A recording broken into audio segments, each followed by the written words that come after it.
and people are still in line trying to cast their votes. We expect this to continue throughout the day, and as soon as we hear from them and from our decision desk, we'll have results for our audience too. All right, we'll be watching closely. Enrique Acevedo, thank you very much.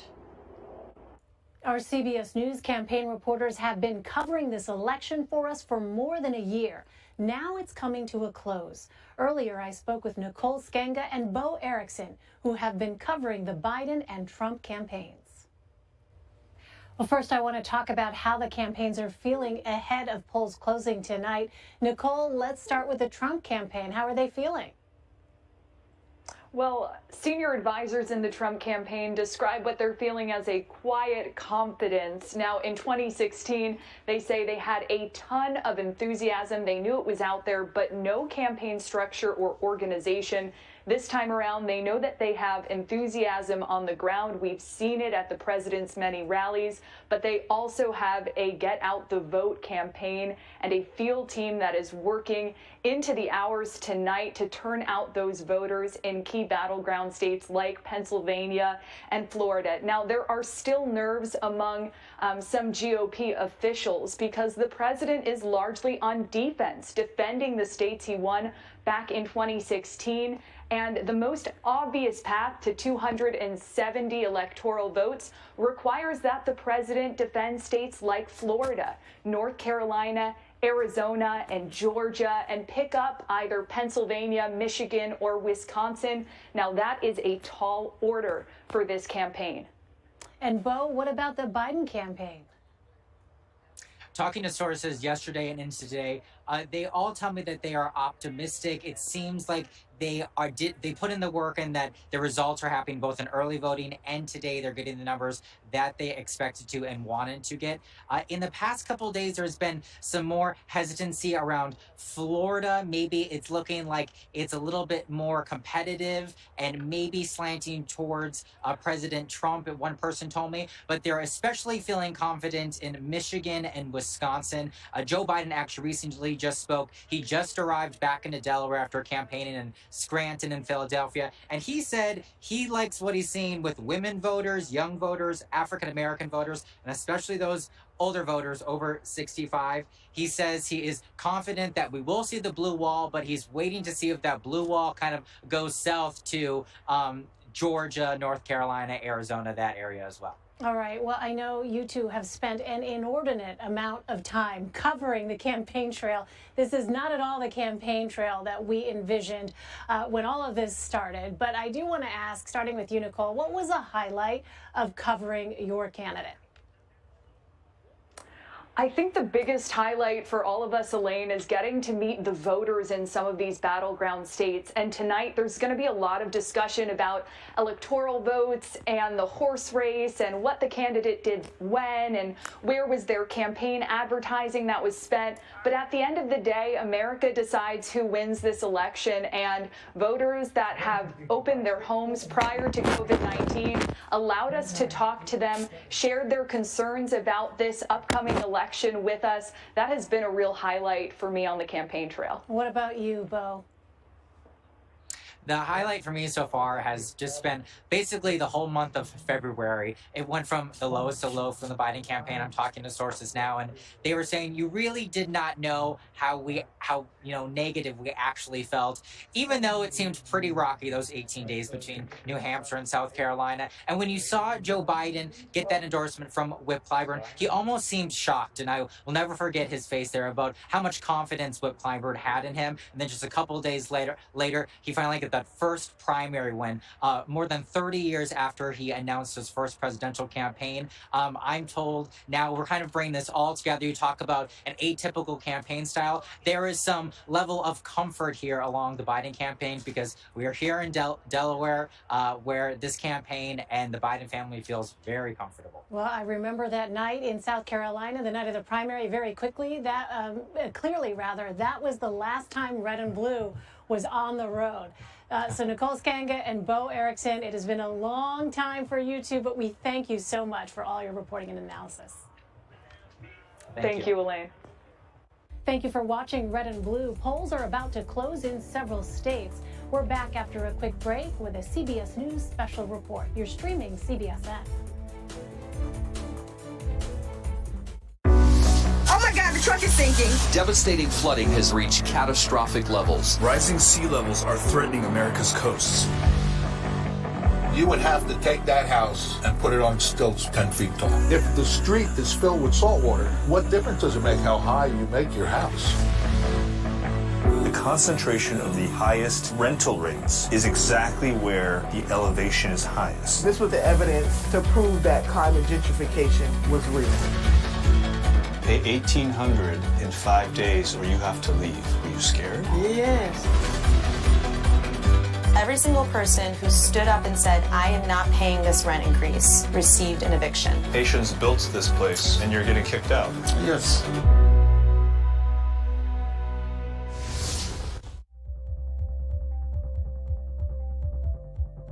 The biggest names in politics. Whoa, that's news. Do you think that the president has the authority to send in active duty troops? Face the questions you want answered. Did the CDC let the American people down? Tell me about the decision. When was it made? Who made it? What is the next area that you are concerned about? What does that mean for the risk of reinfection here in the United States? You bring up a very good point, Margaret. Margo, it's a great question. Face the Nation with Margaret Brennan on CBS. Go to the ends of the earth. Right now. We got something crazy. Boom. And reach for the stars. Here we are. Yes, it's my comeback. Hey, this is pretty fun. But wait, there's more. Experience thought-provoking, Welcome to the idea of being a human being. innovative, and truly original reporting. Look through a telescope and go, wow. Because there's always something new under the sun on CBS Sunday morning.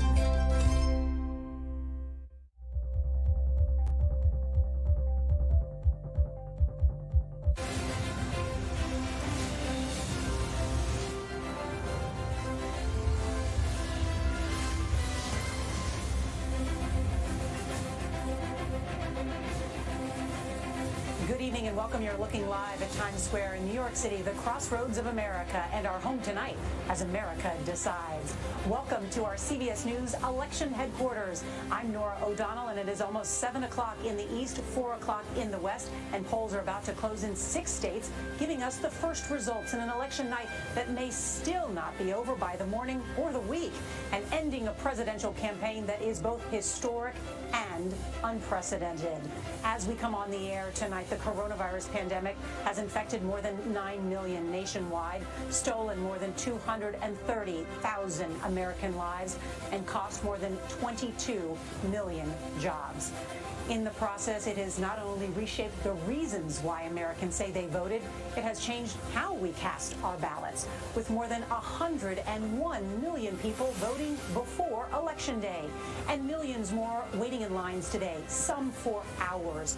We'll talk about all of that with our powerhouse CBS News political team tonight, and we'll use some new technology, including our America Decides map, to show you which states the candidates have won and which way the others are leaning. But with polls now closing, we're ready to characterize some of the states. Polls in 6 states just closed, and CBS News can characterize Georgia as a toss-up. Joe Biden hopes to flip that reliably red Republican state. President Trump is likely to win Indiana. Kentucky and South Carolina are leaning toward Trump. Joe Biden is likely to win Vermont, and Virginia is leaning toward Biden. Neither candidate has any electoral votes at this early hour, but just remember, the race, of course, is to 270, and it's just getting underway tonight. We mentioned we're bringing you the incredible resources of CBS News. Our correspondents are with the candidates and fanned out across the country live in all the battleground states. And joining me here in our CBS News election headquarters, Gayle King, John Dickerson, Margaret Brennan, and Ed O'Keefe. Wow, you guys ready for this night?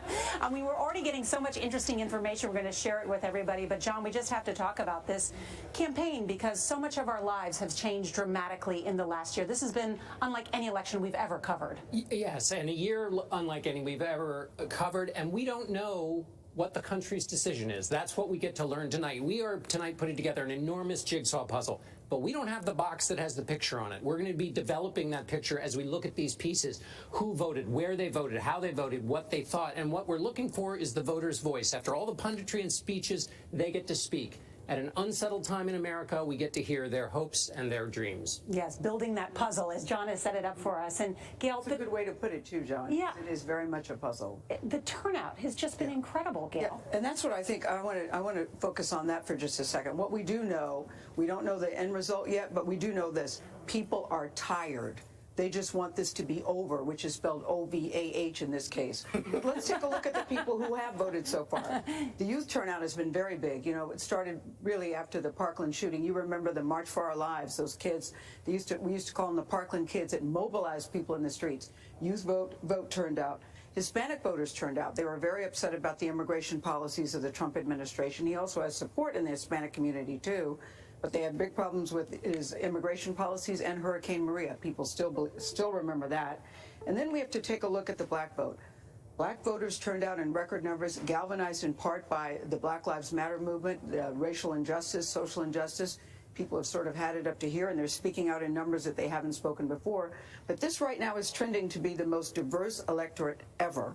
There are going to be so many firsts tonight, Nora. I think that's a great point. The most diverse electorate ever, and we will break down through the night how they voted, why they voted. That's what all those exit polls are all about. And Margaret, I mean, that really is how this election gets decided, state by state. It's the Electoral College. It is. It's a 50-state race, and one commonality is this national crisis we're all in the middle of right now. And I think it's worth reminding people it's getting worse, not better. If you look at the 13 battleground states, the infection rate has jumped 52% in the past 2 weeks. So people are experiencing this in a very real way. And if somebody should tell President Trump, though, Margaret, because he says that it's getting better, that, you know, we've rounded the curve. I don't think he's gotten the memo that it's not getting better. Well, one place we're seeing people get the memo certainly are among women, college-educated white women in particular, suburban women. We're looking across all demographics, but you have seen a hardening among college-educated white women in their opposition to the president, specifically on issues of leadership and how he has handled this pandemic. If you widen the lens and put it in big perspective here, the U.S. has 4% of the world's population. We have 20% of the infections. We have 19% of the deaths. Those are facts. Politics can't spin that. But at a certain point, we want to see tonight, do President Trump's supporters empathize with him and say no one could have done any better? You make such a good point about women, because they will be a majority of the electorate, as they have been. Ed, you've been covering the Biden campaign. There are still paths for a victory for him tonight that they're looking at. There sure are. I just got off the phone before we started with a senior aide who said we feel we're on the right track because they have so many options tonight.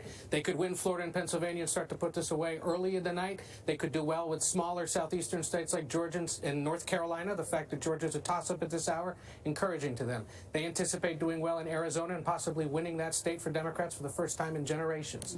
But I think one of the big things to watch tonight, as we put together the puzzle, 51 pieces there, all 51 states and districts count a little differently. Some are going to count faster than others.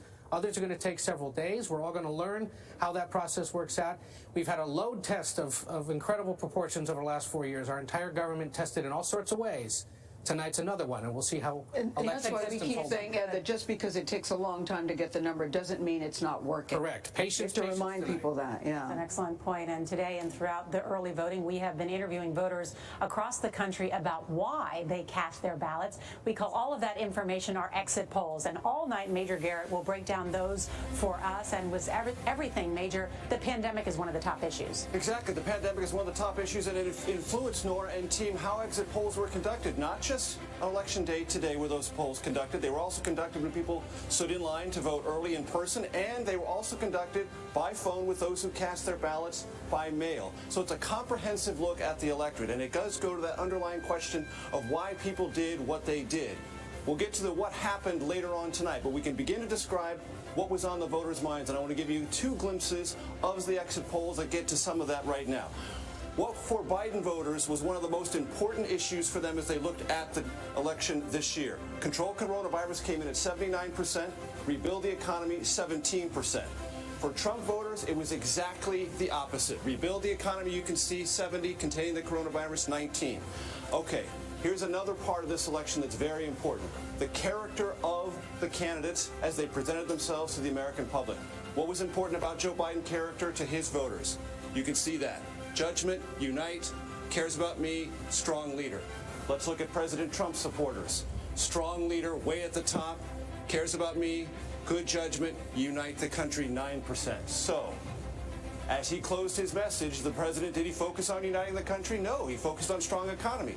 What did Joe Biden focus on in the closing days? Deal with the virus, unite the country, and you can see, reflected in those exit polls, that's why the voters for both sides were where they were. I mean, it's fascinating. That really is the divide. People who think that he did a good job on the economy want to stay with President Trump. People who think the coronavirus, the #1 issue, may be leaning towards Joe Biden tonight. On the other hand, you have Joe Biden saying the soul of the country is at stake here tonight. Be very curious to see if that resonated with the voters. And to your earlier conversation about what did the president get the memo on the coronavirus or not, his supporters believe rebuilding the economy is by far more important than controlling the coronavirus. And that's a divide, and that's why it exists. How is that's that why important if you're not here to spend the money, though, Major? But it's all about their emphasis and reinforcing that emphasis. That's what politicians do. They reinforce the message their supporters most care about the most. And that fault line exists in a long-time debate in American politics, which is, do I get to make my own decisions about my life, or does the government tell me what to do? So the economy is almost in some ways secondary on the mask debate and the coronavirus debate. It's a debate over who tells me what to do with my lives, with my life, and that is one of the oldest debates in American politics. It's at the center of this I think the way it's been characterized by conservatives and Trump supporters, it's a question of liberate. Right? That was the phrase that is used in Michigan against the Democratic governor there. And what Joe Biden tried to say in the last couple of weeks is, you can be freer if you take some public health cautions. You can rebuild the economy. You can go back to school if you take some of the precautions. The president has been much less willing to go down that road. And I think what's interesting on this is you hear it message on the campaign trail in terms of tax rates and the like. The thing that you can't put a number on, you can say there are still 11 million people who are out of work out of the 22 million you named at the top of this program. But how do you put a price on educating your kid at the kitchen table because they can't walk into a classroom? How do you put a price on the confidence you don't have to go to the store and shop? How do you put a price on all of that? And that is where those two issues are so interconnected. And I think it's so interesting to see them separated in public perception. Fascinating, and stand by, because we want to look at the national map, because we keep talking about this is an electoral college, a race to that 270. Let's go now to our elections director, Anthony Salvanto, who is at our map that we call the What Happens If map. What happens if, Nora?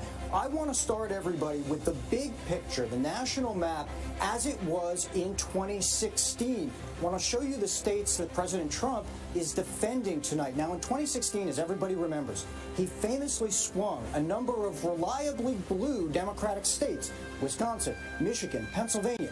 But this year, coming in the pre-election polling, all of those states were either toss-ups or leaning blue. So I'm going to hypothetically take those out of his column for the moment. There's a second story going on here, and that is across the Sun Belt. Coming into tonight, Arizona was a toss-up. Georgia became a toss-up. Florida always is a battleground. Even North Carolina. So that subtracts from the president's 2016 map.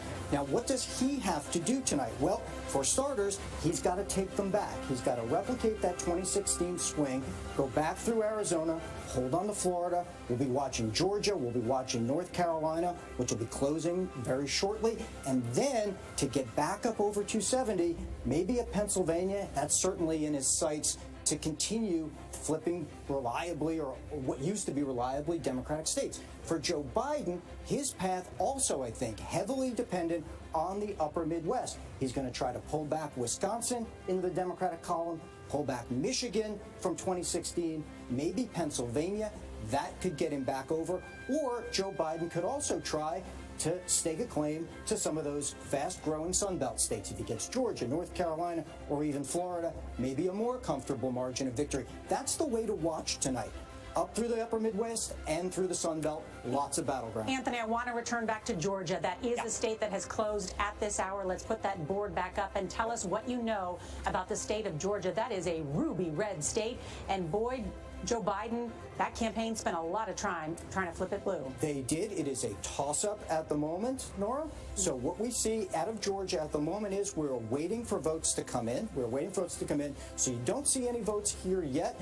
But as they come in, I'll tell you what we're going to watch very carefully. And that is going to be the Atlanta suburbs, the area around Atlanta, because all of those counties, fast-growing metropolitan area, this is a place that has been trending towards the Democrats for the last couple of cycles. If Joe Biden is going to win Georgia, he is going to have to run up the score in Metro Atlanta. All right, and thank you, Anthony. Each of us here has a lot of data from the exit polls that we can look at and go inside there, and John's particularly good at working the computer.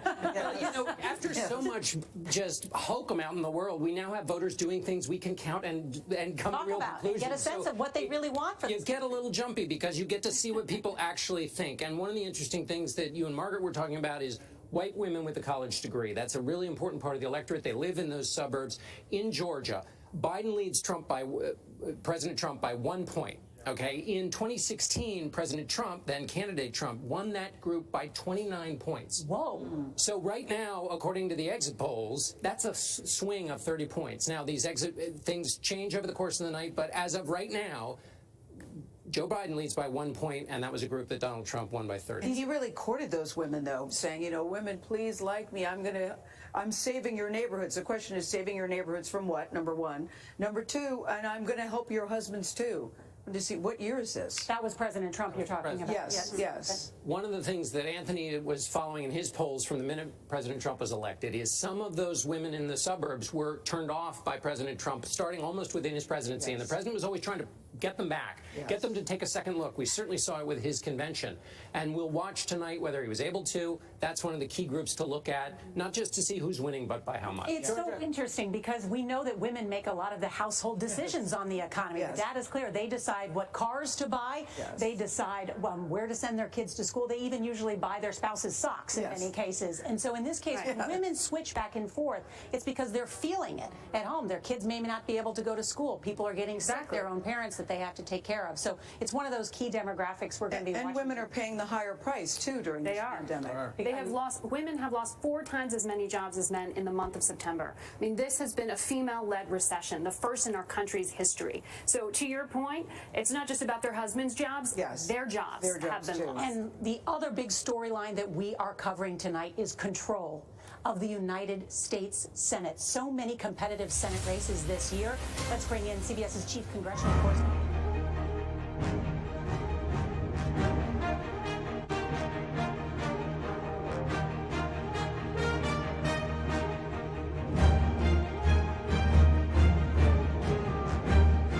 I'm Elaine Quijano. Thank you for joining us on Election Day 2020. It's the final day to vote during this historic presidential race that is unfolding amid a global pandemic. As of 7 p.m. Eastern, polls are now closed in 6 states, including Georgia, Indiana, Kentucky, South Carolina, Vermont, and Virginia. More than 101 million Americans cast their ballots early. That's over 73% of the total number of votes cast in the 2016 general election. Today's turnout is expected to be in the tens of millions. As the nation waits to see which candidate will get to 270 electoral votes, it is possible there may not be a clear winner announced on election night. That's due to record voting by mail. Some states are not legally allowed to start counting those ballots until Election Day. President Trump did not hit the campaign trail today after holding 5 rallies in 4 states Monday. Instead, Mr. Trump visited the Republican Party's office in Arlington, Virginia. He thanked staff for their work and predicted a, quote, great night. The president plans to host a post-election party inside the White House later tonight. Around 400 guests are invited. Meanwhile, Democratic presidential candidate Joe Biden closed out his campaign in the critical state of Pennsylvania. He held voter mobilization events in Scranton and Philadelphia. Biden will watch the election results come in from his home in Delaware. He's expected to address the nation at some point this evening. For more, let's bring in Caitlin Huey-Burns, Molly Hooper, and Antoine Seawright. Caitlin is a CBSN political reporter with us from Pennsylvania. Molly is a CBSN political contributor joining us from Arlington, Virginia. And Antoine is a CBSN political contributor and Democratic strategist. He joins us from Columbia, South Carolina. Welcome. I'm so excited to see you all. I wish we could all be crowded around this table, but it is great to see you any way we can. So, Molly, let's start with you. The big question: when will we know the results of the 2020 election? And is it unusual to not know who won on election night? Well, here's the thing. When will we know? When's there going to be a vaccine to the coronavirus? I'm just kidding. It's unclear when we will know because nearly half of the states have different ways that they get to count and process, or different dates by which they have to count and process mail-in ballots. So with that being said, some of these states can't even start processing the mail-in ballots until today, and or the next few days. So that means it's going to take a little bit longer than it has in the past. We're so used to, as Americans, we're so used to sort of this instant gratification, election night, results coming in, and the decisions being made. But that just doesn't. It's not going to happen tonight. And this isn't that unusual when it comes to at least congressional races. I know in 2018 there were a number of congressional races that weren't called until weeks after the final counting because of the mail-in ballots. So I think that what's going to be interesting is to watch how both candidates handle that issue. When do you go out and what do you say to your supporters and others at the end of this night? I just think that it's going to be okay, but it might take a few more days than we're used to. Yeah, patience is the watchword. Caitlin, one of the places where we know voting results will be delayed is North Carolina. What more can you tell us about that? In North Carolina, a key battleground state that just ruled about 6 precincts will be extended about 40 minutes or up to 40 minutes because of original delays earlier today. That's significant because, as we know, there is an intense focus on Election Day voting for the president. If precincts have issues, being able to extend that opportunity for voters to cast their ballots. North Carolina, a key state, of course. It's a state that former President Obama won in 2008. Mitt Romney won it in 2012. Trump won it in 2016. But this time around, it is a big battleground, not only on the presidential race, but in a key Senate race as well. So not only has the president been campaigning there, but the Biden team has been there as well. Joe Biden on the ground in North Carolina campaigning, as well as Kamala Harris. So this is a big state to watch tonight. These delays shouldn't hold up results that much, however. It would be about till 8:15 p.m. North Carolina is a state that a lot of people are watching kind of as a bellwether tonight. If Joe Biden is able to win North Carolina tonight, that really puts him on the path to those 270 electoral votes that blocks off a path for the president. So that's why all eyes are on North Carolina, because that is one state where we could actually get some results tonight. Well, Antoine, Joe Biden spent the last 3 days in Pennsylvania. What does his campaign see as its best path to victory? Well, I traditionally believe or subscribe to this idea that the road to heaven and the White House runs through South Carolina. However, I think Joe Biden needed to get his political passport stamped by places that Hillary Clinton did not win in 2016. And that includes Pennsylvania, Wisconsin, Ohio, Michigan, North Carolina, and now we've expanded the battlefield, and you can include Arizona and places like Florida. Here's what I know. There are states that Trump won in 16 that Democrats were able to win in 18.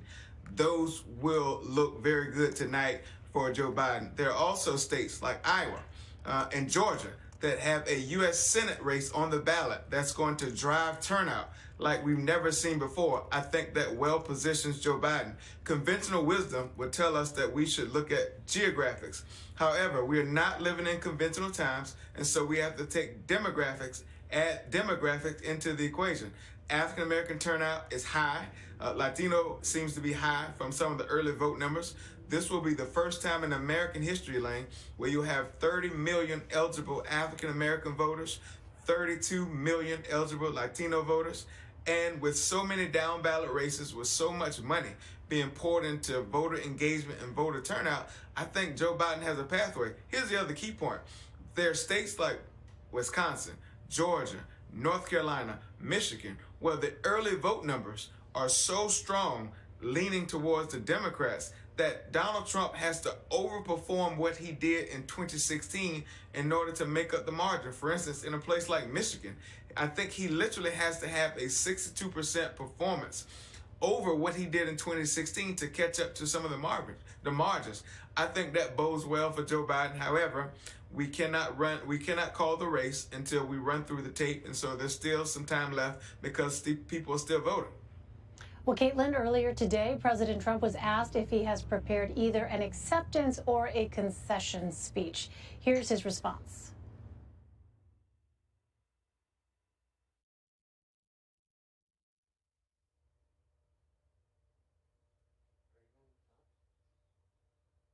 All right, I'm not sure if we have that tape, control room. I'm not thinking about concession speech or acceptance speech yet. Hopefully we'll be only doing one of those two. And you know, winning is easy. Losing is never easy. All right, so Caitlin, what are the president's must-win states? Well, the president's path to those 270 electoral votes is much more narrow than it is for Joe Biden. He basically has to keep all the states that he won in 2016 and prevent Joe Biden from cutting into any of his margins. So a couple of key states that I'm watching for tonight that can kind of tell us where this race is going. Florida, of course, is one to watch. It's always a really close battleground, but Florida is important because we've been reporting on all of the issues a lot of these states are likely going to have and reporting the results and the delays that will ensue. Florida actually kind of has it together. They have been able to process ballots and actually tabulate them weeks before Election Day. And officials that we had talked to when we were on the ground there recently said that they expect results on election night. So if the president is able to win Florida, he's able to stay in this race. If Biden wins Florida, that really cuts off the president's path to victory. You're also looking at states like Georgia, which is labeled in our CBS News exit polling data as a toss-up. That is a key state, as Antoine mentioned. There's two key Senate races there as well. Georgia, North Carolina will be able to give us a good indication of where this race goes. Again, states that the president needs to hold, in addition to holding those states in the Midwest where we see in polling that Biden has a lead. We're also keeping a close eye on Arizona, another state that has been increasingly becoming a battleground. President Trump won it by just 3 points in 2016. Democrats have been competing there. Another state as well that has been processing ballots before Election Day. That's kind of the key here to know. States that have been able to process those ballots and maybe get those results in on time compared to those like where I am and here in Pennsylvania that just might take a while. Antoine, very quickly here, I want to turn to the exit polls. When voters were asked about the most important issues, the economy was first and racial inequality was second. I know that you've been out talking to Democratic voters across the country. Help us understand what is behind that ranking. Well, I think that what people seem to forget that we're living through the worst pandemic since 1918 that's caused some of the worst economic challenges since 1932. Yet add on to that social unrest like we have not seen and other than in the days of my sharecropping grandparents. And so I'm not surprised by the results. Keep in mind the response to this coronavirus lays solely at the feet of Donald Trump, and people know that. Businesses are closing down, foreclosures are happening, evictions, and all that. That's what people think about when the economy. Forget about trying to make ends meet. There's so many families around this country who are putting two ends together, hoping they meet, and that's why you get the response that you get. All right, Caitlin Huey-Burns, Molly Hooper, and Antoine Seawright, thank you all so much. Let's turn now to our Lana Zak for the latest on exit polls. She's at the board. Lana, what can you tell us? Hey there, Elaine. As I told you before, overwhelmingly we are seeing that Americans who are turning out are saying that the economy is their #1 issue. So I want to go a little bit deeper into that with you. Take a look at what voters said when it comes to their own financial family situation. 4 years ago versus today, 40% say that they're better today. About an equal number say that they're about the same. Only 20% of voters say that they are actually worse off. Now, I also want to go a little bit deeper into Georgia because those exit polls just closed. The condition of the national economy among Georgia voters very much mirrors what we're seeing on a national stage, which is interesting given that Georgia is historically a very red state. 13% say it's excellent, 37% say it's good. split that right in half, and you see that it's about 50-50. Now, when people are saying that the economy is good, overwhelmingly, as we can expect, in Georgia, 79% of those voters are turning out for President Trump. By contrast, voters who think that the economy is in tough shape in Georgia say overwhelmingly that they are going for Biden, 81%. Now, there's one other thing that's obviously going to be very important when we're talking about Georgia voters, and that is the demographics. White, Black, Latino, Asian, and other. The Biden campaign has been working so hard, as you know, Elaine, to try and turn out those Black voters. And when it comes to white voters, overwhelmingly, 68% are voting for Trump. But when it comes to Black voters, they're 88% for Biden. So that's why you can see in all of these things, Elaine, Georgia is still too close to call because there's a lot of voters that are really split right down the middle, Elaine. Lana, Zach, thank you. We'll be checking in with you throughout the night. Coming up after the break, more than 101 million Americans cast their ballots ahead of Election Day. We take a look at how the record turnout could impact when we see results. You're streaming our special election night coverage.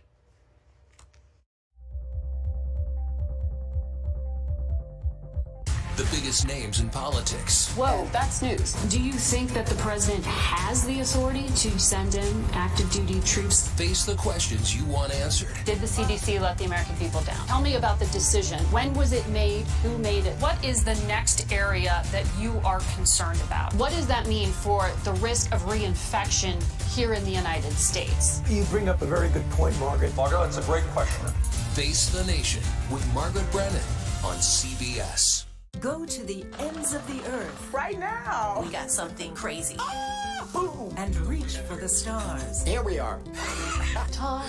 Yes, it's my comeback. Hey, this is pretty fun. Oh, wait, there's more. Experience thought-provoking, I'm open to the idea of being a human being. innovative, and truly original reporting. Look through a telescope and go, wow. Because there's always something new under the sun on CBS Sunday morning.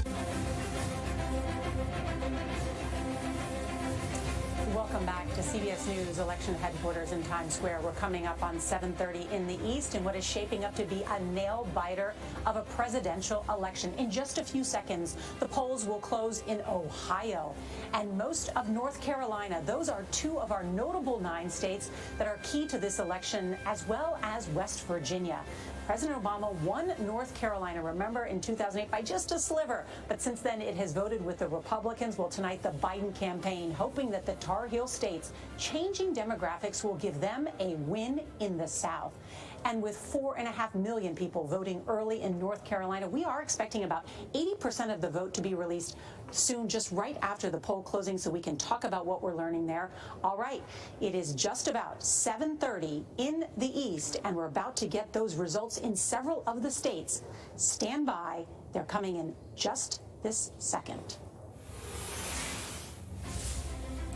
And CBS News can characterize that North Carolina and Ohio are toss-ups. No clear leader in either of those battleground states at this hour. West Virginia, however, is leaning toward President Trump. There we have it. Polls have now closed in 9 states across America. Neither candidate has any electoral votes in that race to 270 because it is still very early in the counting. There's some stuff to talk about with Florida, and I want to let everybody know we are going to talk about that with Florida in just a second because I want to stand by. But just because North Carolina has just closed, Anthony Salvanto wants to dive into North Carolina for us because it's really interesting. Anthony? Nora, when we look at North Carolina tonight, there is one big number, as it will be in many states, and it's going to be this, the expected vote, 5.9 million. Now, they haven't been counted yet, but we're watching this because perhaps as much as 80% of it has been cast early. And what I can tell you from our exit polls today and the exit polls we did among voters who were casting ballots early, Joe Biden has a significant lead among the early ballots cast. But Today, Republicans have been voting in larger numbers. So the question is going to be, can Republicans catch up, make up that lead that the Democrats and Joe Biden built up in the early vote as this heads for what could be record turnout, Nora? And then when we talk about North Carolina, so much of the focus is going to be in the Raleigh-Durham area here, where we're going to look and we're going to have a lot of, if Joe Biden is doing well, him running up the score, trying to hit very large vote margins in urban areas, in suburban areas that have been trending towards the Democrats over recent cycles, and if that can offset what we expect from President Trump in and across rural areas where his base is strongest. Right, Anthony, thank you. You know, North Carolina, that's a state that Republicans haven't had to worry about for a long time, and the Biden-Harris campaign really making a big play for that state. One of the reasons we're going to have numbers from North Carolina is they've been counting them for a while. So this early vote, 4.5 million voters voted early in North Carolina. That's a great deal more than, it's about 50% more than voted early in 2016. And they've been counting them so that when they release them, they've already been tabulated over the last many days. That's why we're going to get that big glug of votes when they report. And that state so important, Gail. There were reports today of voter suppression. Yes, one of our producers talked to somebody from the NAACP, the chapter in Charlotte, said that she had received several calls from voters who said, we're being told that we don't have to vote until November 4th. Is that true? Well, of course, absolutely it's not true, but they were very concerned, so they are investigating there. Talked to a community organizer there who had also heard those kind of stories. He had gone to 8 different counties and was taking along PPE and giving people gas money if they needed to go. He said they're thinking we'll count the ballots tonight and hopefully count our blessings in the morning. We will see. That's assuming if it goes that way they want it to. The state got a lot of attention from both campaigns. The president was there frequently in the past week. Biden sent his wife, Dr. Jill Biden, there just today to try to rally last-minute support. One of the things will be interesting to watch, Cumberland County, Fayetteville area. One of the things Joe Biden talked a lot about since the summer is that report that the president had called members of the military losers and suckers. That can resonate in a place like Cumberland County. 50,000 members of the military. That kind of conversation, while it was everywhere, really can resonate in key parts of the state, and that's one place to watch. And Nora, just to come back to one of the themes that we have highlighted, white women with college degrees. If you look at that breakdown of the data that CBS is crunching, they are swinging Biden's way substantially. He has an 11-point edge with them. This is a demographic that Trump took by 8 points in 2016. So the trend is there. We don't obviously have a call, but this is a trend. So that's true in Georgia and now North Carolina? Yes, so there's a 19-point swing towards Biden in North Carolina and a 22-point swing in Georgia. I had it a little high, so it's 22 in Georgia and 19 in North Carolina. So that's one of the things to watch tonight. I think that's one of the storylines developing tonight, the power of women and this election, just as, of course, it's the 100th anniversary of the 19th Amendment. Will women be the deciding factors in this election about who is the next president of the United States? I want to just check in quickly with CBS's Chris Van Cleve. He is in Raleigh, North Carolina, where some polling places are actually staying open later than originally planned. Chris?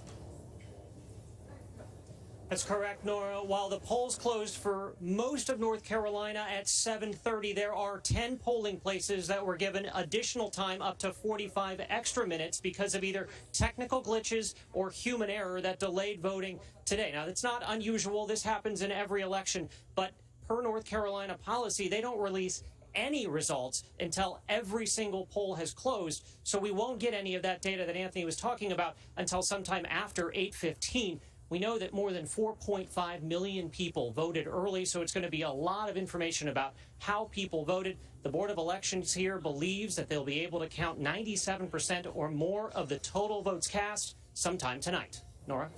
All right, Chris Van Cleve, thank you. Want to give everybody, stay tuned. We've got some new information coming in from Florida. We're going to get to that in just a second. It's really interesting. Let's check in first, though, with Major Garrett on what made people vote the way they did today in North Carolina. Major? So picking up on the conversation just at the table about suburban women, I'm going to give you that demographic group in 2 battleground states. Let's start in North Carolina. I'm going to start telling you this story with looking at what happened with suburban women in 2016. Donald Trump carried them 54 to 44. What is going on with suburban women in North Carolina in 2020? Donald Trump 55, Joe Biden 44. Almost exactly the same ratio. But Let's go to Ohio, another battleground state, and it's a completely different story, though it's the same demographic group. 2016, Trump carries it 52 to 43 over Hillary Clinton. What is going on in this election? Joe Biden, 53, Donald Trump, 47. So in North Carolina, things are almost exactly the same as they were in 2016, but in Ohio, there is a sizable shift, at least among suburban women, away from Trump and toward Joe Biden. You know, I've heard some of these women say, Major, yeah, we're a little disturbed by he's unpresidential and maybe his manners aren't so good, but he's very good on the economy. And I think other people say, but there's more to this country than just the economy. Right, and what you're seeing here is one thing I think the exit polls will remind us. You can have the same demographic group, but in different states come to different conclusions. Right. In North Carolina, they're basically where they were 4 years ago. For them, nothing really changed, at least in terms of their preference. But in Ohio, at least, it appears that it has. John, you were going to say well, no, it's okay. I know what you're going because I teased it and I said we would go there, and so we're going to go there. We're going to go there. And Let's go there. Talk about Florida. We're going to you. I love how I know you so well. I can read your mind. So in Florida, we're getting lots and lots of vote in, and it's quite interesting. Why are we getting lots of vote in? There's been a lot of early vote. Yeah. So we're getting these puzzle pieces. These are for real puzzle pieces. So Miami-Dade, which is the largest county, 84% of the vote is in. Joe Biden is only up by 9 points. Hillary Clinton won that by 29 points. In this race, you've got to win and do well in your areas. That number is not a great number for Joe Biden. And look at the overall number here, how it keeps going back and forth. 40.0 to 49.1. Just a few minutes ago, the president had a slight lead. It could be that kind of night in Florida again. And remember, even if the Biden campaign doesn't do as well in South Florida, they have been working to run up the numbers in Central Florida, places like Orlando and Tampa. And I know there's been a lot of concern placed on the villages, for example, an area of the state with senior citizens. All of that is coming up. All of that is coming up. We've got it for you coming up. The newest information is coming in from South Florida. We'll talk to two campaign insiders, too, about how they're feeling about the state of the race. So many votes coming in. So exciting. CBS News 2020, America Decides. We will be right back.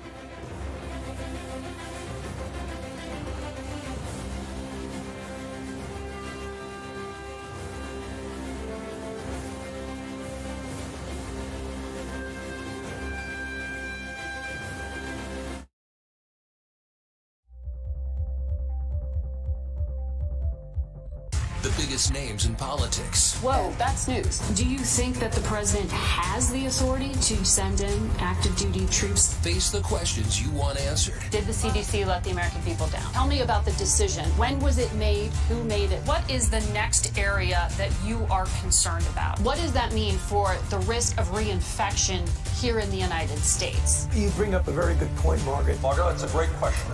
Face the Nation with Margaret Brennan on CBS. Go to the ends of the earth. Right now. We got something crazy. And reach for the stars. Here we are. Tom. Yes, it's my comeback. Hey, this is pretty fun. Oh, wait, there's more. Experience thought-provoking, Welcome to the idea of being a human being. innovative, and truly original reporting. Look through a telescope and go, wow. Because there's always something new under the sun on CBS Sunday morning.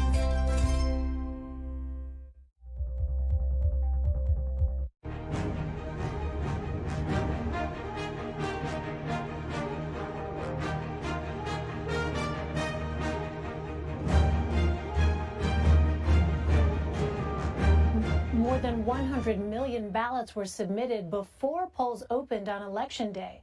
That's more than 73% of the total votes counted in the 2016 presidential election.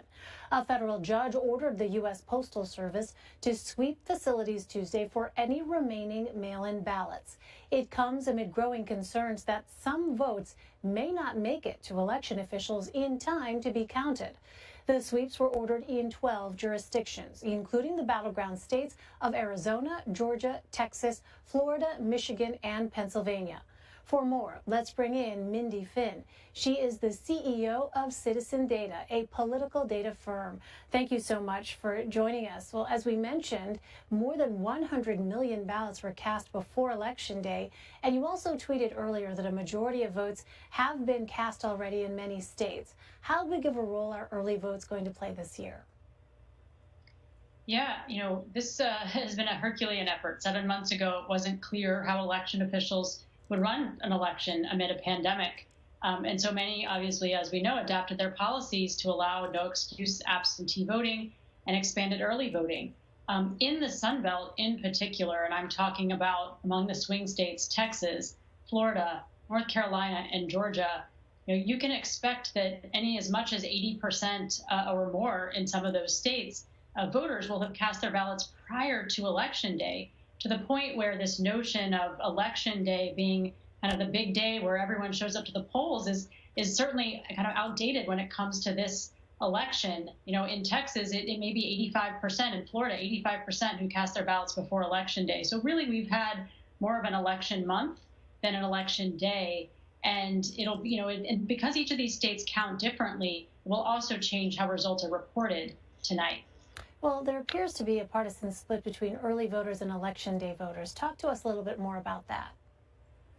Yeah, so historically, when mail voting was just a small minority of the vote in most states, except for the states that have moved to a more universal vote by mail system, in most states it was very small. In Pennsylvania, it was 4%, for example. And when it was that small amount of the vote, you really saw very little partisan difference with vote by mail. Military and overseas voters used absentee. That's what it was for. Or sometimes elderly or infirm, voters. There was all kinds of reasons, but it was still a small amount of the vote. So when it was expanded this year, earlier when we started tracking it kind of in July, June and July, of those who were planning to vote by mail or absentee, depending on how it's classified in their state, there wasn't that big of a partisan gap in some of these states. But over this last several months, particularly as the president and others have sought to kind of undermine or polarize vote by mail as something that shouldn't be trusted, what we see now is a very significant partisan gap where Democrats in many of these states are more likely to voted absentee. They cast absentee ballots or mail ballots at a 2-to-1. The early vote, there was kind of less partisan difference, but still favored Democrats. And then on the Election Day vote, we can expect that Election Day, that Republicans are likely to vote on Election Day 2-to-1 to Democrats. Well, some states did not start counting early and mail-in ballots until this morning. How might that impact when we get results? Yeah, that's right. So, there are some states that can count and process prior to Election Day. And in those states, those absentee or early votes will be the first ones we're likely to see in, but they'll kind of come in tandem with the Election Day votes, and you won't see that much distinction. And that's places like Florida and North Carolina. But in the other states, in Wisconsin and Pennsylvania in particular, because they were not allowed to process any of those votes until 7 o'clock this morning, it will take several days, or could take up to several days. Pennsylvania in particular, when we talk about vote counting, we'll call it kind of the problem child, because there in many counties, more than a dozen counties, they didn't necessarily guarantee that they would start counting this morning. They wanted to focus on the Election Day vote and not even start counting those absentees until tomorrow morning. And given the stark partisan difference in the mail/absentee vote and the Election Day vote, we could see, particularly in Pennsylvania, a shift in who appears to have won that state at the presidential level over the next several days. Not to mention, there are obviously all the House races that could have a significant impact on, not just the individual House races in that state, but also how big of a gain, Democrats who are expected to gain in the House, how big of a gain they actually end up with. Well, there have been battles over how much time states have to count their ballots. Remind us, what are both sides in these fights arguing? Yeah, well, first of all, I come from a place where I think the idea that every eligible voter should have an opportunity to vote, that we should make it accessible, and that they should have confidence that their vote will be counted, whether it comes by mail or in person on our Election Day. I think that shouldn't be partisan. That should be something we all agree to. But during this election in particular, we do really see, some partisan battles for this, where Republicans have been arguing that only absentee ballots that come in by Election Day should actually be counted, as opposed to those that are postmarked by Election Day. And then, it may take the Postal Service some time to actually deliver those to election officials. In Pennsylvania, the legislature passed a rule that ballots that come in that are not in the secrecy envelope or not properly placed in the right envelope should just automatically be thrown out. In past elections, those were actually accepted. These are the kinds of things, there's been some laws passed to allow voters to what's called cure their ballots, which is that if there is an issue with the signature not matching or something not going in the right envelope, and it comes in early enough that election officials can alert that voter, and that voter can have the opportunity to correct that ballot so that it can be counted. And many states actually did adopt that policy. So that's what they're voting on. I mean, the president, of course, has continued to say he doesn't think anything should be counted that comes in after Election Day. That's just not the rules. So, I mean, even looking at Pennsylvania, the law in the books right now is that a ballot must be postmarked by, Election Day, 8 p.m. on election night, or dropped in, out of a local office by election night. But it has up until November 6th to be received, because it's not a voter's responsibility to have that ballot go through the postal system and be delivered. They can't control whether that takes 2 days, 3 days, 4 days, or 6 days. And so in Pennsylvania, they're allowing 3 days past that, past Election Day, past that deadline for when a ballot must be postmarked. So these are actually the things that are battled over. I think it's been a real education for many voters this election to understand that these laws that often are in the domain of the legislature have a real impact on voting rights. They have a real impact on whose vote is allowed to count. And so one, I think, silver lining in this election, despite some of the partisan rancor over these election rules, is that there's greater understanding about the impact that they have. And I think frankly, I think many voters will start to kind of vote on these issues. They'll want to vote for those who are respecting their vote and their voice. Well, the president says that ballots should not be counted beyond election night. He's also claimed that voting by mail could lead to fraud. Remind us of the reality, what the evidence has or has not shown when it comes to this notion of widespread voter fraud. Is that something Americans should be worried about, particularly if there are delays, or I hate to call them delays because, as others have pointed out, they're not necessarily delays. They are just the time that it takes to count a number of ballots. That is an unusual number compared to years past. Yeah, so, when it comes to fraud, both parties have looked at this. Republicans have certainly spent time studying and looking for incidents of voter fraud and trying to prove this idea that there's a wide prevalence of voter fraud. The Conservative Heritage Foundation issued a landmark report on this and found little to no incidents of voter fraud. It is incredibly, incredibly rare. And in the cases that it did kind of occur, it wasn't in a voter committing fraud. It was a bad actor, kind of exploiting voters. And in almost all of those cases, they were discovered and rooted out. People aren't perfect. There's always going to be some incidents, but it is very, very uncommon. Even Republican super lawyer Ben Ginsburg, a former colleague of mine who worked for 30 plus years with Republican presidential campaigns and the Republican National Committee on Election Law, was involved in the 2000 recount, had an op-ed this week where he said that Republicans looking for voter fraud is like them looking for the Loch Ness Monster. They keep looking for it, and they're just not going to find it. So this is it's misinformation to say that mail ballots are rife with fraud. It's just not the case. And it's unfortunate that, a significant percentage of voters have believed that misinformation. We've done research on this, and over the last few months, there's been a steady uptick in the number of voters who are concerned that mail ballots are rife with fraud. And frankly, it's more Republicans who have been concerned about that, which is why I think you see less of them using mail ballots this time, even if they may have preferred to do so. And instead, they're showing up on Election Day. So it just absolutely, just isn't true when it comes to the accusations about voter fraud. All right, Mindy Finn. Thank you very much, Mindy. And CBS News projects that President Trump has won Indiana and that Joe Biden has won Vermont. And we want to show you now those graphics that show the number of electoral votes for Joe Biden now with the Vermont projection, 3 electoral votes. And in the president's column, we now have Indiana with its 11 electoral votes. So for those of you continuing to watch, obviously that magic number to hit is 270. There you see it. The CBS News projection that Donald Trump wins Indiana with 11 electoral votes there. And you see the CBS News projection that Joe Biden wins Vermont with 3 electoral votes for him. We'll continue, of course, to bring you any results just as soon as they come in. Now, the pandemic has led to an election season unlike any other before it in the U.S. Millions of Americans voted in person today, and many polling locations operated with special health safety protocols in place. It is the first time that public health experts have issued such guidelines to help voters safely navigate an election. For more, I want to bring in Jessica Brown. She is a senior advisor for We Can Vote, a nonpartisan coalition focused on making sure the 2020 election is safe, secure, and successful in the face of the pandemic.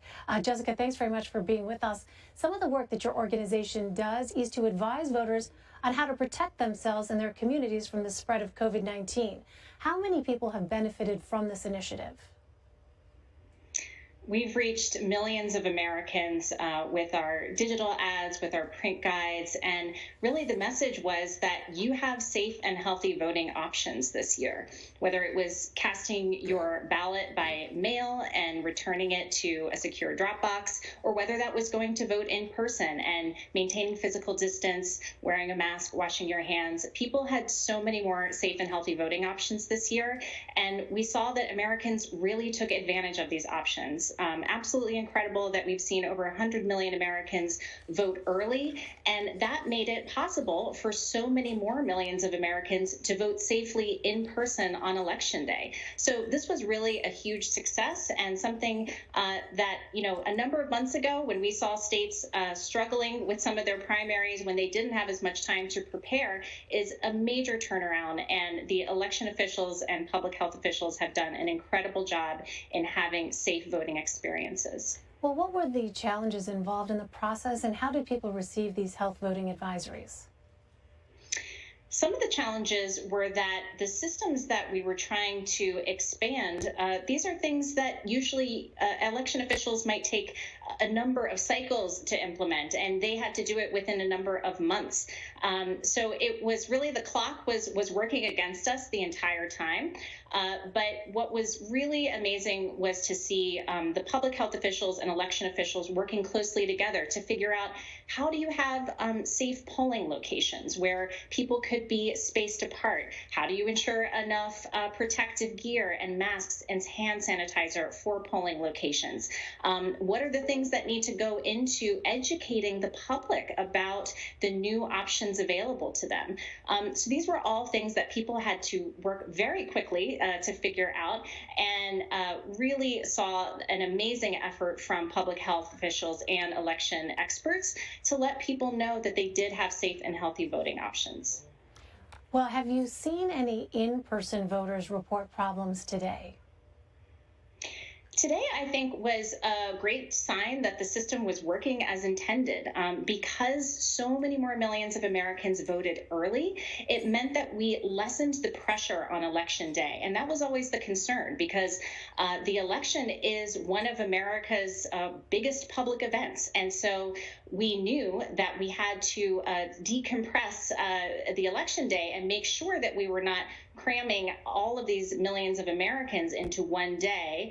And so what we saw was, because so many millions of Americans have voted early, a lot of polling locations reported little lines, safe, healthy voting places. And this was, again, really a great success, and one that we also just saw so many Americans step up. So, we have voted through 2 world wars, through the Great Depression, through the 1918 pandemic, and we did it again this year, and we had a really safe, secure, and successful election.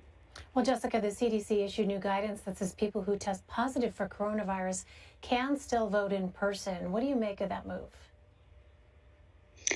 I think one of the big principles of this election is that people should not have to choose between their health and their voice in our democracy. And so we have to make sure that no matter what, that people can preserve their right to vote and that they can do it in a way that protects themselves and their community. And that's exactly what we saw Americans do. So election officials were incredibly innovative in getting people to vote in different ways, whether that was through expanded curbside voting, drive-through voting, being able to cast an emergency ballot. They did give options for people who were sick or who were potentially exposed, and this makes sure that everybody can continue to exercise their right to vote. All right. Well, Jessica Brown, thank you very much for your time. Thank you. Lana Zak is at the board. Lana, what's the latest? Hey there, Elaine. I've been looking pretty deeply into some of these demographic numbers. We've been talking a lot about women and male voters and how they're doing. Overall, nationally, there's some good news for the Biden campaign on that. He's up 3 points over Hillary Clinton comparatively. And I want to take you deeper into Ohio, which is one of those battleground states that just closed. So you see women voters in Ohio going to Biden, 52 compared to Trump at 47. And when it comes to white women, which you and the panel have been talking about a lot, white women still favoring Trump over Biden. But again, his numbers are trending better with white women than Hillary Clinton in the last presidential campaign. One of the things that's really interesting is how men are voting, though, Elaine. This is starting to emerge. These are our nationwide polls. Men in the U.S., 49% going for Biden, 48% for Trump. Neck and neck, obviously, but that's still up over what we saw in the last election. In fact, when it comes to men, this is 8 points higher than Hillary Clinton did. And when it comes to white men, Biden's still trailing the president, but again, those numbers are up 10 points over Hillary Clinton. Elaine? All right, Lana Zak, thank you. We'll be checking in with you throughout the night. Exit polls are about to close in more states across the country. We're going to take a quick break, but when we return, it's a CBS News special report, America Decides. Stay with us. You're streaming election night coverage on CBSN.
You're looking live at Times Square in New York City, and as America decides, welcome again to our CBS News election night headquarters here at the crossroads of the country. I'm Norah O'Donnell, and it's almost 8 o'clock in the east, 5 o'clock in the west, and this is a big hour.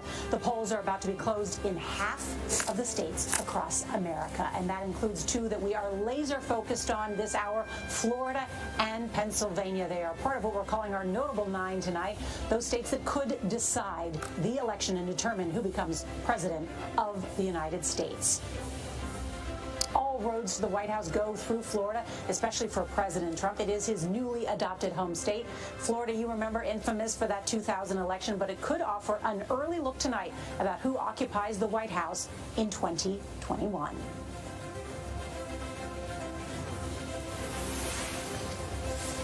And we have some projections at this hour.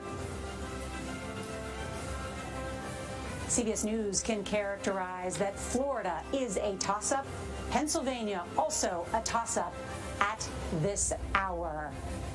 Let's get to the rest of the states that have closed at this hour. CBS News can project that President Trump has won the state of Oklahoma. Joe Biden is the winner in the District of Columbia, his home state of Delaware, and Massachusetts. CBS News can now categorize these races as well. Alabama, Mississippi, Missouri, and Tennessee, all leaning toward Trump. Maryland, New Jersey, Connecticut, Illinois, Rhode Island, New Hampshire, and Maine are all leaning toward Biden. Remember, this is a race to 270 electoral votes, and at this early hour, CBS News estimates that Joe Biden has 20, President Trump 18, still early in the night. Let's talk about these two states that we're looking at, Ed.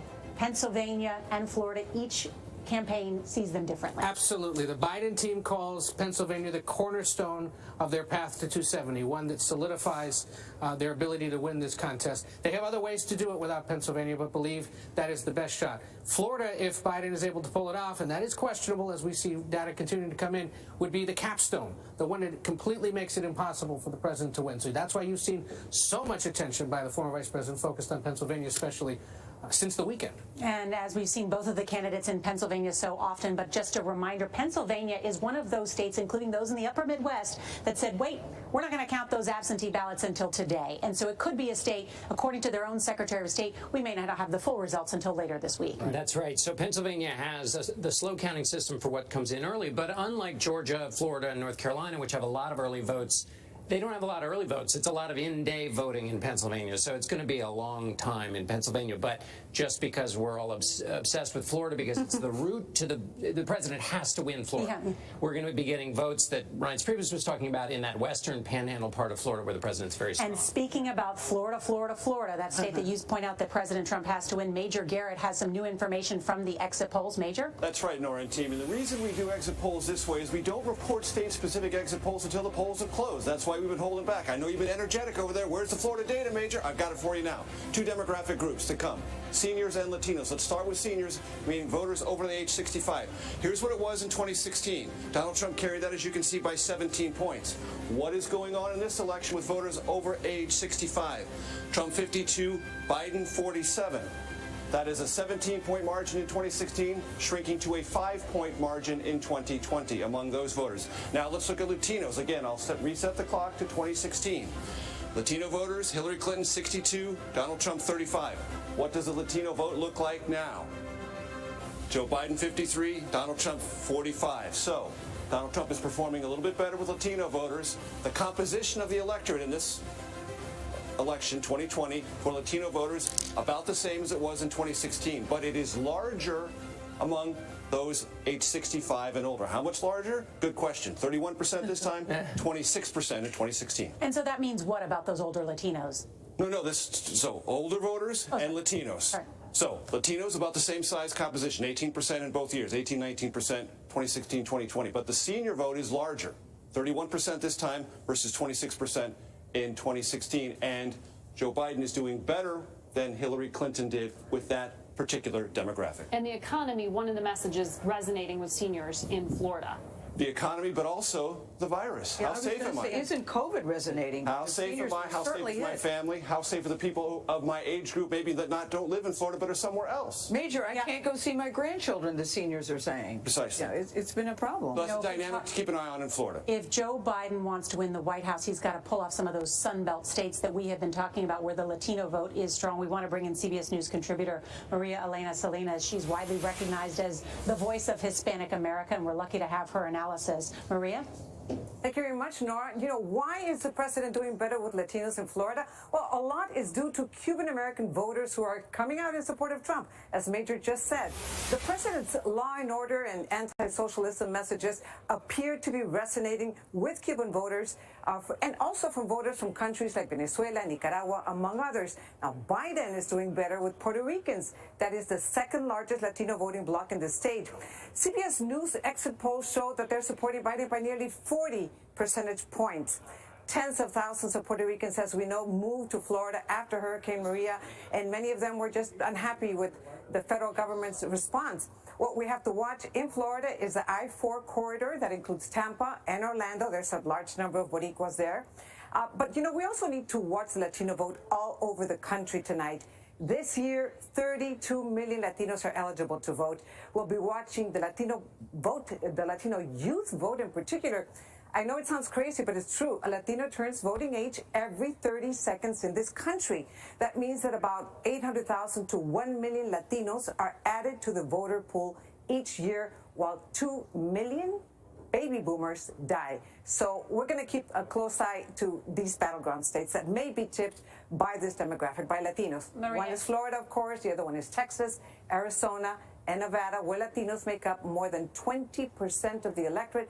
Let's see if Joe Biden was successful in getting them out to vote. Maria, stand by. I think Ed has a question for you. Maria Elena, great to be with you tonight. You know, we've heard the president for almost 4 years talk about how Joe Biden and Democrats would enact socialist policies in this country. To a lot of Americans, that kind of goes over their head.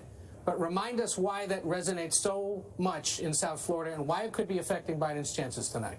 Well, you know, that has been a message throughout with Cuban Americans. It has resonated with Cuban Americans. But this time the message was much stronger. There was a lot of disinformation in radio stations in Miami, in Spanish language media there, and they really scared people into socialism, and especially now Venezuelans. Venezuelans are only 2% of the vote, the Latino vote. However, they are coming out in larger numbers. So it really is the turnout that is being affected. You also have Central Americans, you also have Colombians. So that's why it's resonating so much. Another reason, besides the anti-socialism message, is the violence. A lot of people fear the violence. So law and order is also a huge issue for them. All right, Maria Elena, as we continue to track the Latino vote, thank you. CBS News can project that President Trump has won the state of Kentucky. Another call as he puts some more electoral votes on the board. Not a surprise there. And we'll check in with what's going on in that Senate race in Kentucky. A big one in a moment because, of course, the Senate Majority Leader also on the ballot. All right, coming up, we'll check in with Manuel Bojorquez. He's in Florida. Latest on the vote there. You're watching CBS News 2020, America Decides.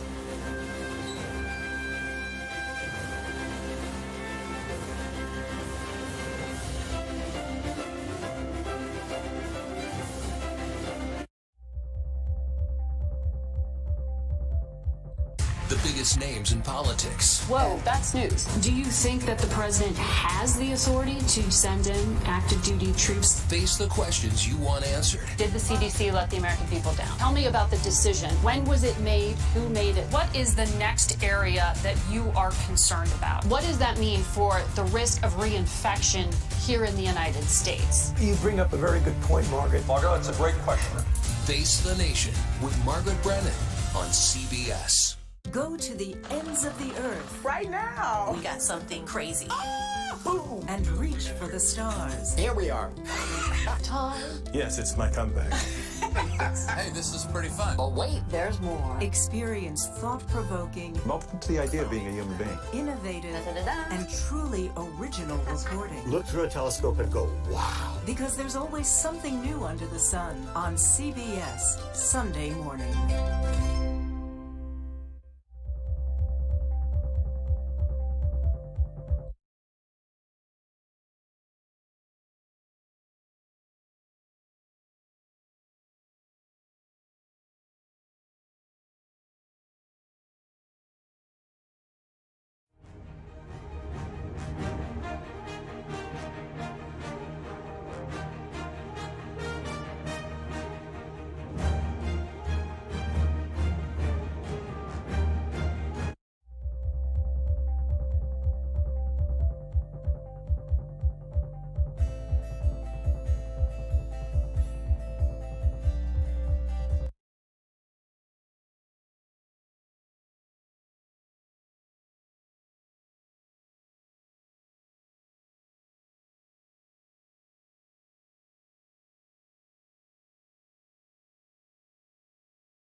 director and survey guru, Anthony Salvanto. Hi, Anthony. This is about as tight as it gets in Florida right now. At the decision desk, we are tracking a neck-and-neck race in Florida. But I want to zoom in on one county in particular, and that's Miami-Dade. Now, in Florida, Democrats rely on Miami-Dade to run up a large margin, to win by a great deal. So you see it right now, Biden at 53.9%. Okay, looks like he's winning. But if I show you the history of Miami-Dade, back in 2016, Hillary Clinton, even though she lost the state, did better in Miami-Dade. So Biden seems to be running behind that at the moment. However, I want to show you the number of votes that we expect in Miami-Dade. And here we see that 86% is in, and the expected vote is actually, we think, going to surpass 2016 turnout. So the question we're asking is, can Joe Biden win the state, at least with Miami, with a larger slice? Does he need a larger slice of a larger pie down in Miami? Or if turnout is large, can he win with a smaller slice of a larger pie of votes down there? That's one of the things that we're keeping an eye on, among others, here in Florida, which is neck and neck, Nora. Well, you know which county I'm going to ask about next, don't you? Let me guess. We're going to the Villages. We're going to the Villages. We're talking Sumter County. Okay, and we're talking about Donald Trump having a lead. Now, the Villages is here, but what we're really talking about is the senior vote in Florida, because there's been so important, and in our pre-election polling as well as in the exit polls, you started to see Joe Biden getting into Donald Trump's margins with seniors, which is obviously a critical voting bloc. Now in Sumter County right now, you do see the president with the lead. If I show you the history, Joe Biden up, just a tick, a couple of points better than Hillary Clinton did. So pretty much even right there. And that's one of the key things we'll be keeping an eye on tonight, Nora. Yes. It's Florida's friendliest active retirement community, Nora. The reason Sumter is interesting is they all vote early. So that's why we have these numbers. We know how that county came through. And Donald Trump holding seniors as well as he did in 2016 is a big deal for him. Yeah, John, everybody calls it so friendly, but my vivid memory of the Villages is a guy in the golf cart yelling white power as he's driving by with the flags waving, and then the president tweeting it. Right. Later, after he was chastised, he took it down, but the fact is somebody said it, and then it was retweeted by the president of the United States. Right. So, I don't think of them necessarily as friendly. I know that, that's their jingle. I know that. I know you're not saying it. I know that that's their jingle. I get it. But that's my recollection. I think it's worth reminding people why. Florida is so important to the president's path to re-election. Yes. And while we are talking about the margins narrowing, therefore being slightly less favorable than 4 years ago, it is a pretty narrow one. He still is ahead with seniors and Latinos, though it has narrowed. So I think it's just something to continue to watch. It's why it's a toss-up. But as you were saying, it may be a leading indicator for the direction. Set the table for the rest of the night. Exactly. Yes. Florida ranking 3rd in the country right now for new COVID cases. An outbreak there, a big concern. There, of course, are open in Florida, and it will be interesting to continue to follow that race there. That is a must-win for President Trump, those 29 electoral votes. Coming up, we're going to check in on the processing of those ballots in Pennsylvania. A lot of news coming out of there. We'll have an update for you. Be sure to download the CBS News app to track all your local races on your phone or your tablet. And keep watching us, because we've got a lot more news ahead. CBS News 2020 America Decides. We will be right back.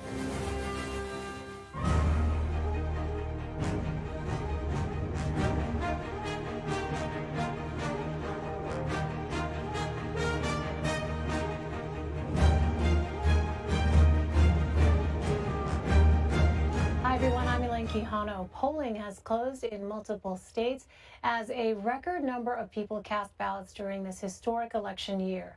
In this 8 p.m. hour, polls closed in 16 more states and the District of Columbia. 172 electoral votes are on the line.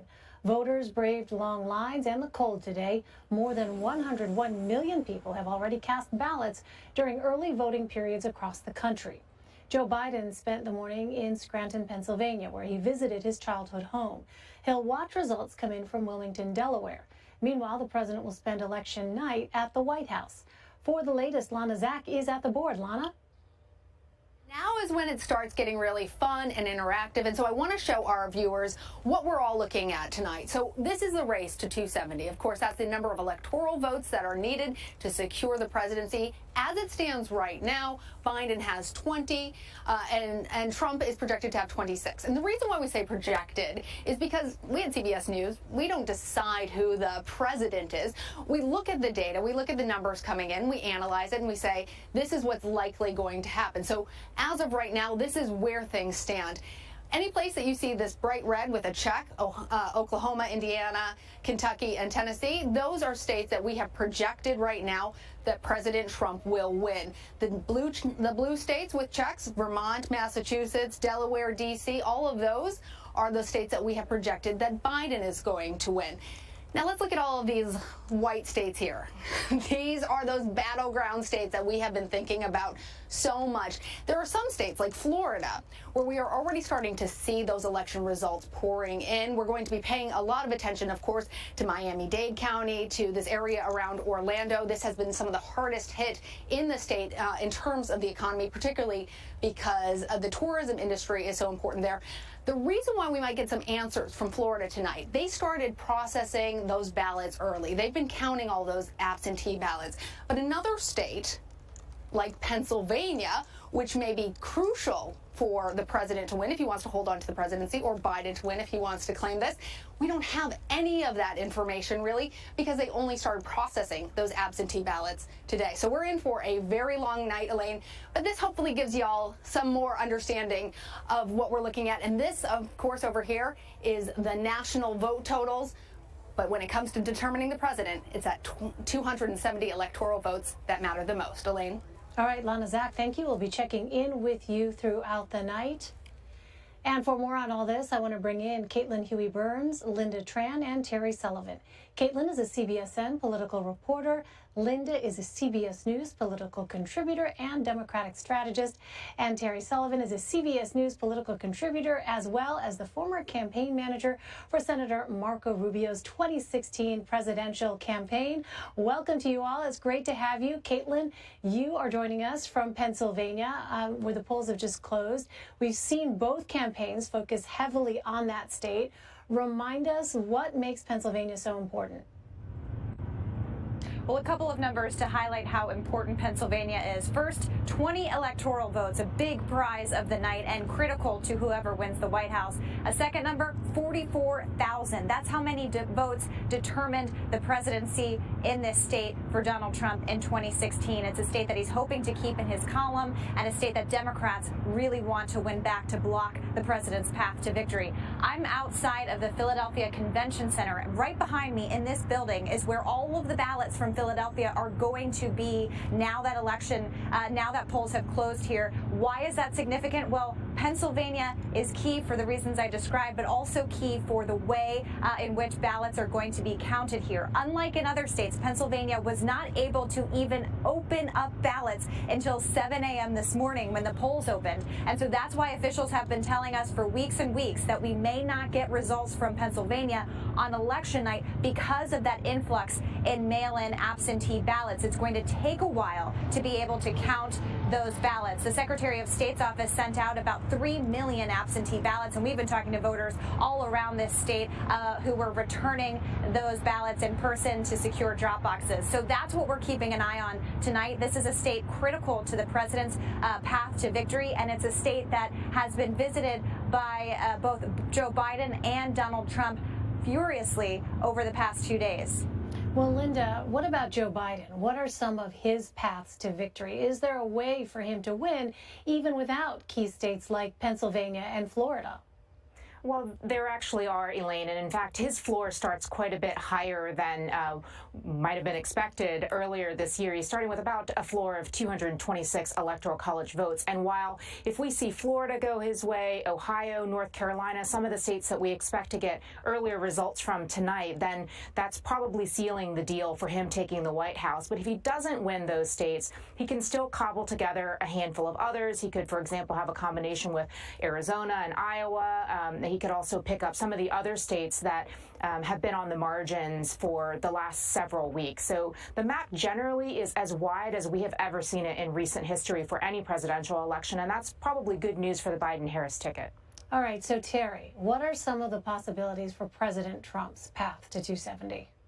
Linda hit the nail on the head. It is a narrow path. In all honesty, it is of all those states that we see right now on the map, that the white states that have on Anthony's map on CBS.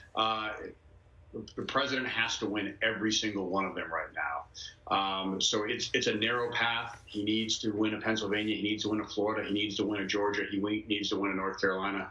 Joe Biden needs to win half of those, if that. He wins, frankly, any of those, and he's got a path to victory. Can we, control room, I don't know if we can show the map that Terry's talking about, because I think for people's understanding, right, it can also go a long way, Terry, to see where the president concentrated his efforts in the last push here before Election Day. It was a frenetic pace on both campaigns' parts. And we saw the president, for instance, visit multiple states here. I don't know if we have that map to show, but the toss-ups are what you're talking about here, Terry, where it is really tight right now. Florida, of course, being the big question for President Trump's campaign. I think Florida's a big one, but you're also looking at that looks Florida's going to be very tight. It always is. But surprisingly, Vice President Biden's got a real shot in North Carolina and Georgia. He wins either one of those, and the map becomes almost impossible for President Trump at that point. Those are two states that he must win, along with Florida. He really has to win all three of those swing states in order to have a clear path going forward.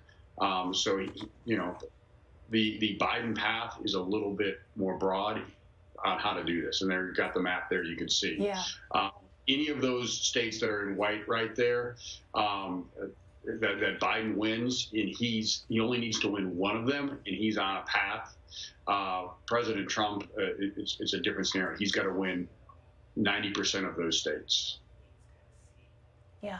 All right. Well, Caitlin, due to an increase in mail-in and absentee ballot votes submitted this election cycle, it could take days before we know a final result. Can we expect either one of the candidates to concede or declare victory tonight as polls close and results trickle in? Well, both candidates want to wait and see what the results actually are. I think, however, that Terry is exactly right, that if we start to see some of these bellwethers tonight that we've been looking at, Georgia, North Carolina, Arizona, if Biden is leading there, wins those states, then that really does cut off the president's path to victory and makes the outcome of this election clear. Here in Pennsylvania, which is, as we've described, a key state, the Supreme Court, the state Supreme Court here ruled that ballots can be accepted up until Friday as long as they were postmarked by Election Day. And that has been in response, of course, to delays in the Postal Service. So Pennsylvania could be counting those ballots through the rest of this week, which is, of course, why we are here. But tonight we should get some clear indications of how this will go because of other states that are going to be able to get results out tonight. So we're looking at Florida, of course, but also North Carolina, keep an eye on that, and Georgia. If the president does not win North Carolina and Georgia or Arizona, I think that tells you a lot of what you may need to know. All right, and as we've been speaking, we want to let our viewers know that CBS News projects that President Trump wins Tennessee. Again, President Trump wins Tennessee. And the electoral vote count on that state is 11. So the president picks up 11 electoral votes. Linda, let me turn to you. More than 100 million Americans voted early, and that amounts to nearly 73% of all votes cast in 2016. Talk to us about the historic nature of this election cycle and what drove so many people to the polls this time around. Well, Elaine, it really is historic, and there's a lot to unpack there. I mean, the first number I would point out is that of the 101 million ballots that were cast during the early vote period, well over 29% of them were voters who didn't vote in 2016. So there's certainly been a surge across the board, the people feeling like it was more important than ever for them to exercise their right to vote this cycle. Clearly, the coronavirus pandemic, the economy, these issues are top of mind. fine for voters across the board. But we've also seen surges among certain demographic groups that probably bode well for the Biden-Harris ticket. Certainly Latino voters have been on the rise, African American and Asian voters, all of folks who were part of that Obama coalition that we often hear folks talk about. And also importantly, white college-educated voters have also been really tipping towards Biden in the states where we're able to track that kind of information. So surging all the way across the board, and mostly because I think people are just so anxious about the experience that we've had over the last several months, this year in particular, but also fear about what might come around the corner. All of the polling that we've seen recently, people on both sides of the aisle fear that the worst is yet to come, and they're worried about having the right kind of leadership in place to lead us out of these crises. All right, in the final 30 seconds or so, Terry, legal challenges ahead. Both sides are preparing. Yeah, both sides always prepare, and this is just the nature of campaigns at this level. You're going to have legal fights, and that's just how it works, because that's our society today. And so it's not shouldn't be concerned. It's not. All right, if you say so, Terry Sullivan. I'm going to write that down. Terry Sullivan said, don't be concerned. All right, Caitlin Huey-Burns, Linda Tran, and Terry Sullivan, thank you all for joining me. I really appreciate it. We are going to take a quick break, but we'll have much more coverage on the state of the race straight ahead. Stay with us. You're streaming CBSN.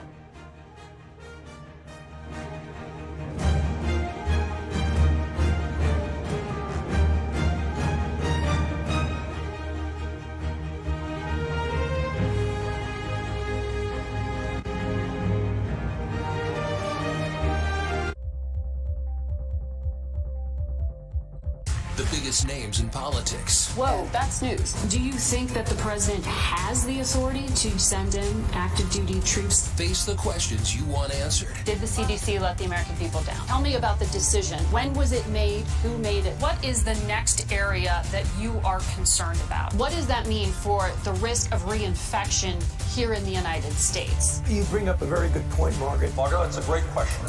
Face the Nation with Margaret Brennan on CBS. Go to the ends of the earth. Right now. We got something crazy. And reach for the stars. Here we are. Tom. Yes, it's my comeback.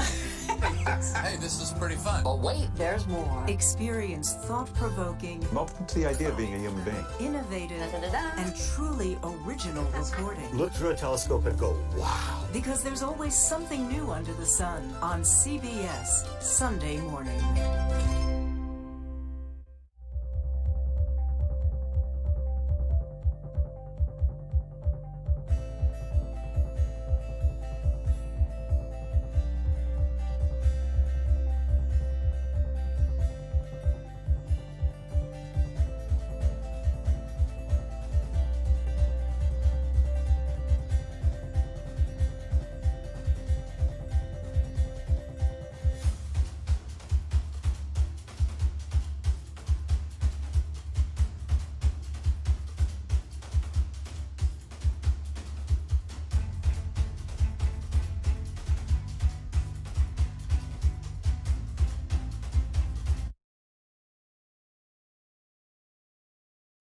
Welcome back to CBS News Election Headquarters. Polls are closed in half of the states across America. Joining them in just a few moments, Arkansas. And we want to check back in on Georgia, North Carolina, and Ohio. They are part of our notable 9 states that will help decide this election. All 3 voted for President Donald Trump in 2016. And right now, CBS News characterizes them all as toss-ups at this hour.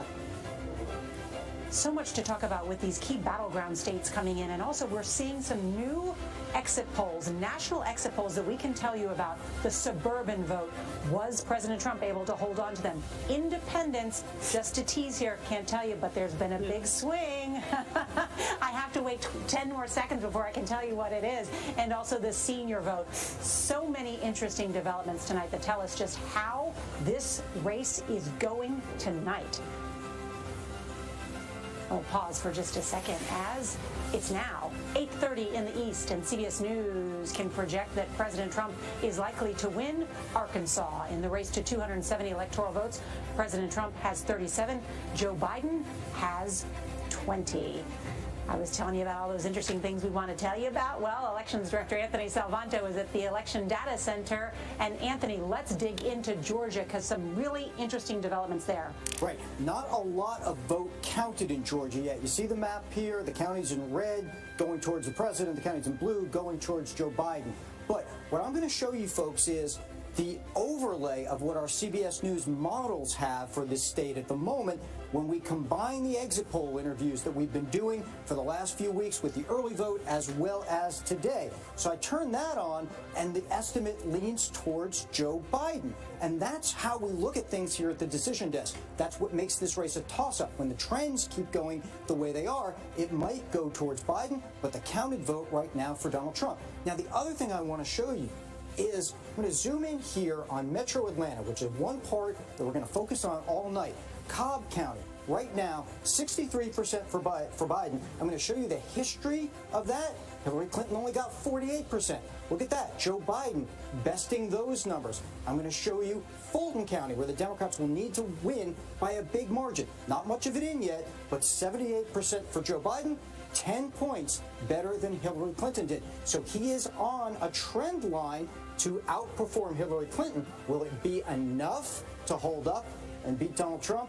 That we are a long way from seeing because I will show you, Nora, only 22% of the vote. Okay, Anthony, stand by just a second. I know John wants to make a point about Georgia. Well, Cobb, Anthony, first of all, to your point, this was a county that George W. Bush won by more than 20 points, and it's the perfect illustration of that changing landscape of a state of Georgia. It used to be a ruby red county, now it's blue, but there's 31% of the vote in Cobb.